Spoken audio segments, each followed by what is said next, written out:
भाजपाची निवडणुकीची तयारी पूर्ण झालेली आहे।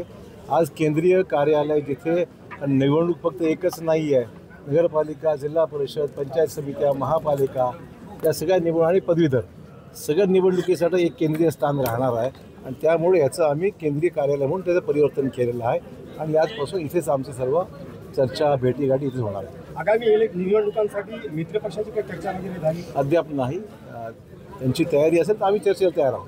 कार्यकर्त्याची काय भावना आहे? असं की आमच्याकडे अर्ज येत आहेत आणि अर्जावर चर्चा केल्यानंतर मग आम्ही ठरवू काय।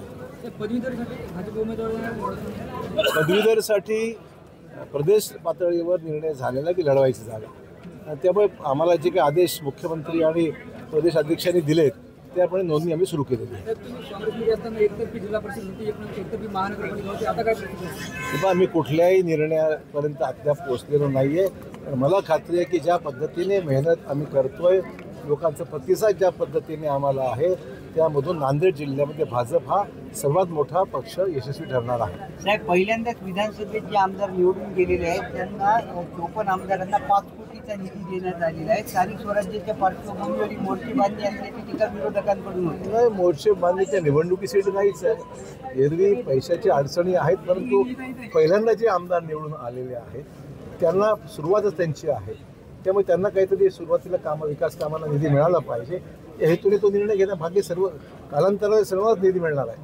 बरं साहेब, काँग्रेसचे भाई जगताप म्हणत आहेत राज ठाकरे काय उद्धव ठाकरे सोबत सुद्धा आम्हाला आघाडी करायची नाही, हा मोठा गौप्यस्फोट केला। तो निर्णय काँग्रेस आणि त्यांच्यातला आमचा काय संबंध आहे? बरं, या दोघांच्या वादात तुम्ही कसं पाहता? या काँग्रेस आणि शिवसेना आघाडी यातून काही निवडणुकीचा स्टंट आहे, एकमेकांबरोबर बोलत राहायचं आणि मग आपापली वोट बँक सिक्युअर करण्याचा प्रयत्न आहे।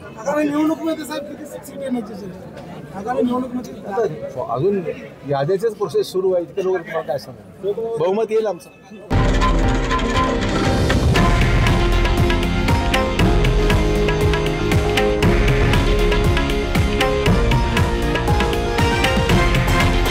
हे आहे देशातील नंबर 1 न्यूज नेटवर्क आणि आपण पाहत आहात TV9 मराठी, एकमेव।